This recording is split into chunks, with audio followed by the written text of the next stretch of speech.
যখন খাওয়া হয়ে গেছে আমি দেখছি আমি তাকাতে পারছি না, তখন ভাবলাম একবার প্রবাহকে মেসেজ করি।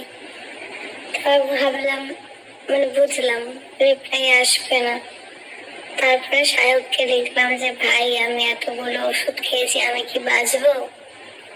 সায়ক দেখছি আগে মিশছিস। আমি বললাম না সত্যি। ওরা পাপাই আছে আর আছে। না না, মাঝখানে একটা মিস করেছি, ফটো পাঠা, সত্যি যে খেয়েছিস তুই। ওরা ফটো পাঠাতে বলেছে, আমি আবার ওই খালি ফটোগুলো পাঠালাম।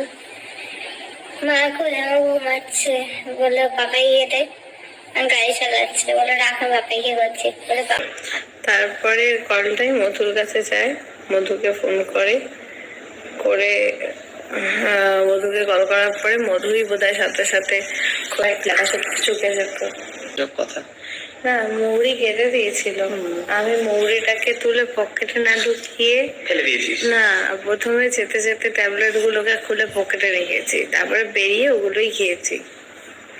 আমি যখন লাস্ট মোমেন্ট দেখলাম যে আমি আর তাকাতে পারছি না, আমি তাও যখন প্যাকেট গুলো ছিঁড়ছি, খেতে বসেছি, তখন অব্দি ভাবছি ভগবান সব ঠিক করে দাও, এই 1.5 বছর ধরে প্রবলেম, আর ভালো লাগছে না, ঠিক করে দাও ঠিক করে দাও। লাস্ট মোমেন্ট অব্দি ভেবেছি এই বুঝি সব ঠিক হয়ে গেল, আর কোনো সমস্যা হবে না। মানে সমস্যা সব জায়গাতেই হয়, মানে আর কোনো সমস্যা এরকম হবে না যে যেখানে টানাপোড়েন লেগে যাবে যে হ্যাঁ নয় মা, নয় সংসার, নয় স্বামী।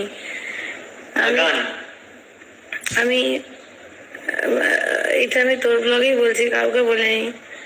বিয়ের পর থেকে আমি আমার জীবনে সব থেকে বেশি ভালোবাসতাম নিজেকে, তারপরে হচ্ছে আমার গানকে, আর গানকে জানি। এবার বিয়ের পর পুরো ব্যাপারটা কেমন ঘুরে গেল, সব থেকে বেশি ভালোবাসি প্রবাহকে, মাকে, তারপর আমার গানকে, তারপর আমার নিজেকে। না, আমার নিজেকে একদম লাস্টে পাঠিয়ে দিয়েছি।